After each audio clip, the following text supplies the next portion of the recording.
Dolphins versus Chargers week 1. We finally made it. It's been 238 days since the last real Dolphins game that wasn't preseason or training camp or anything like that. But we are finally here. Before we get into this full preview, I just want to talk about those Miami Hurricanes for a sec. What a game today versus Texas A&M. Tyler Van Dyke went off. I think almost 400 yards, 5 touchdowns, 0 interceptions. And we better be in the top 25 in the next couple of days. If we aren't, I'd be pretty disappointed. But I'm excited to see what we can do next week versus Bethune-Cookman, continuing that homestand. But getting into this preview, starting with the injury reports, we'll go with the Chargers first because they have a very easy one to talk about. Diane Henley and Chris Rumph are both doubtful for tomorrow's game. Even if they play, I don't think we'd even see them on the field. So the Chargers are basically fully healthy for tomorrow. And for the Dolphins, Teron Armstead and Elijah Campbell are both out. I'll talk about the O-line situation in a bit. Justin Bethel and Julian Hill are both questionable for tomorrow. I guess we could use Justin Bethel, especially if Elijah Campbell is out. And of course, Jalen Ramsey, Jeff Wilson, and Robert Jones, all three of those guys are on the IR, so they won't be playing. But yeah, man, I mean, a pretty light injury report for the Chargers. And we've seen the Dolphins' injury report much worse, especially last season, but still obviously taking some hits. It really sucks that 2 of our 3 best players in Armstead and Jalen Ramsey can't make it to week 1. But, we know that Ramsey's going to be out till around week 11, 12, early December, late November. And Teron Armstead, I'm expecting back next week. I really hope he plays that Sunday night game in New England. But, of course, we'll see how practice goes this week. Getting into our matchups for this week. Some pretty good ones. Tyreek Hill and Jalen Waddle versus J.C. Jackson and Asante Samuel Jr. Asante Samuel had a great year last season. J.C. Jackson, not so much. He was injured a lot of the time, and especially after that big contract, had a really disappointing season for the Chargers. We already know the impact that Tyreek Hill and Jalen Waddle has. I don't have to make that comment. We already know that they're both complete game changers.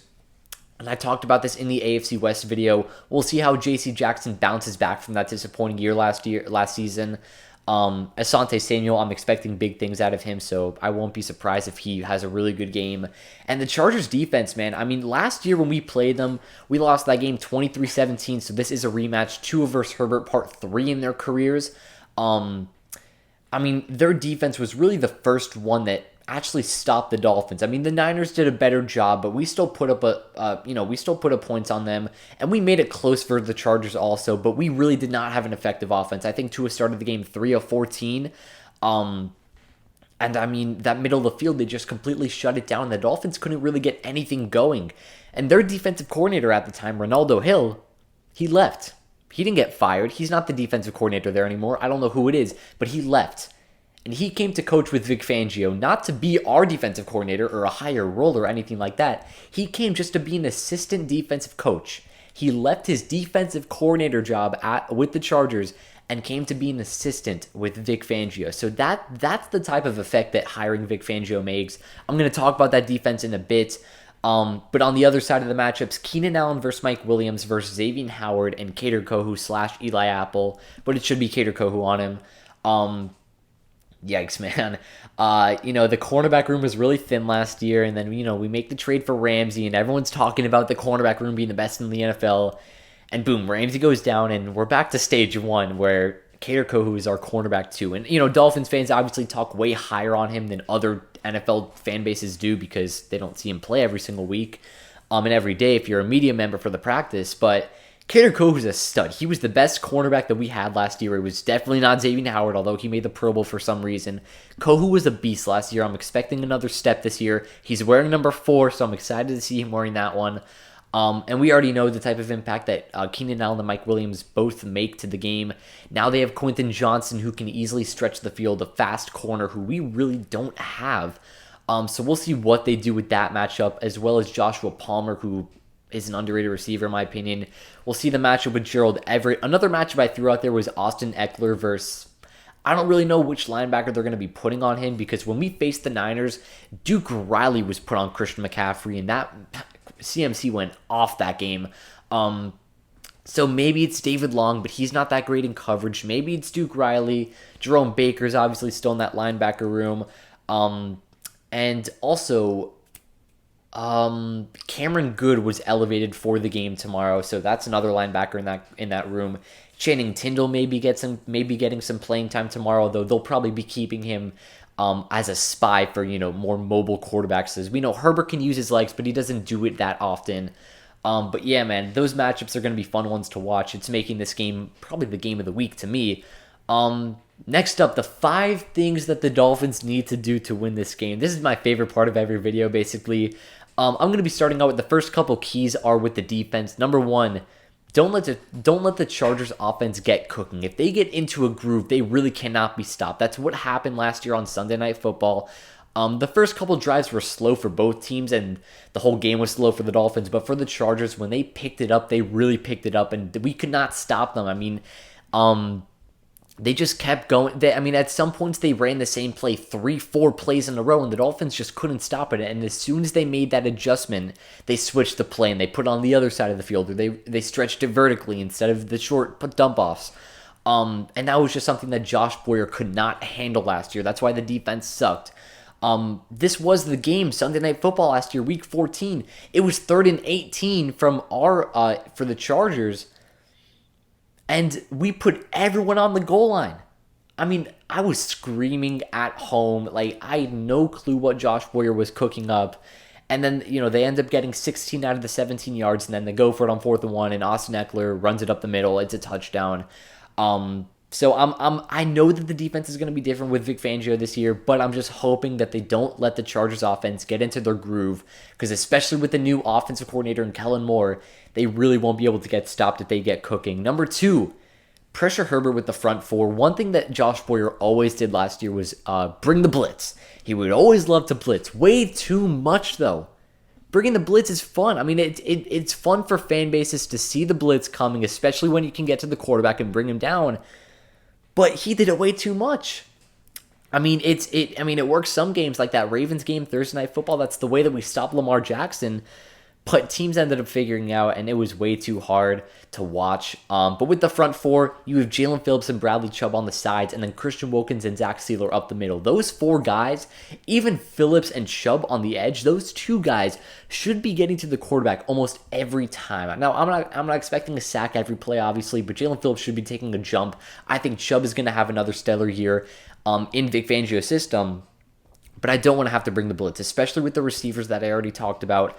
I want to have a lot of guys staying back in coverage, and I'm hoping that we can bring some pressure to Herbert with the front 4. He's statistically a much worse quarterback in this league when he has pressure in his face. So I'm hoping that they can do that.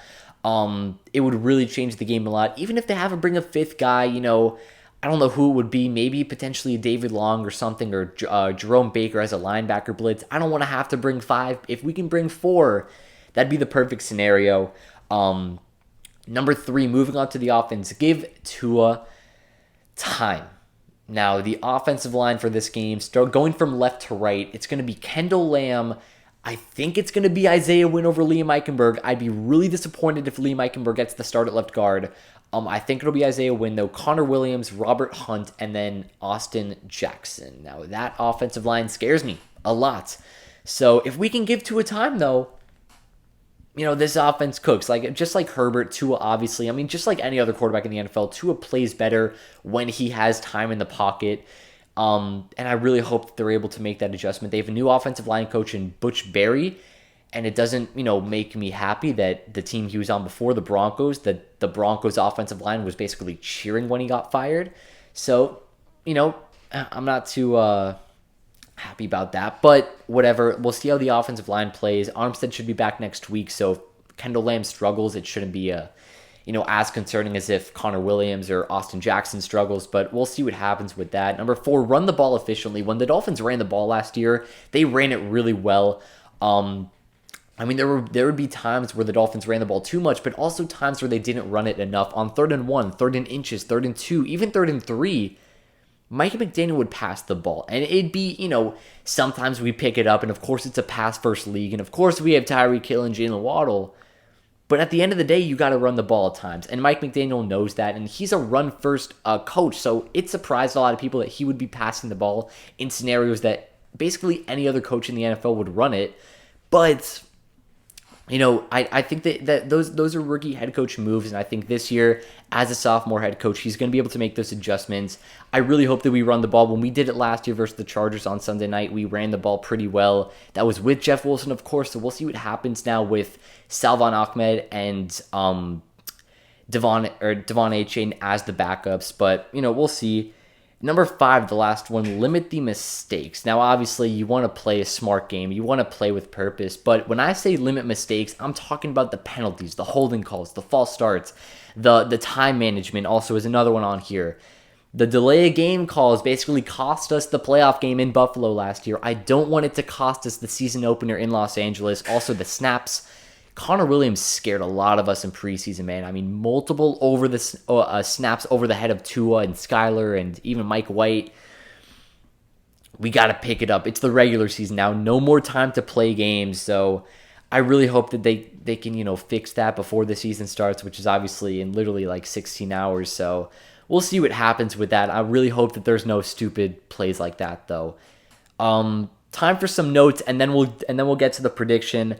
I want to talk about Tua and the offensive line. Now, I want to see Tua ball out tomorrow. It's going to be hard without Teron Armstead. I have a quick stat here. Tua Tagovailoa's quarterback rating with Teron Armstead is 76.7.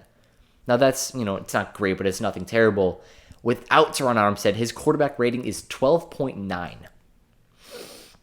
Now, I know it's just a stat. I also saw a stat that Tua is like 3-0 with 6 touchdowns and 0 interceptions when Kevin Harlan calls the game, and he's calling the game tomorrow on CBS or Fox, well, whatever it's on. I don't care.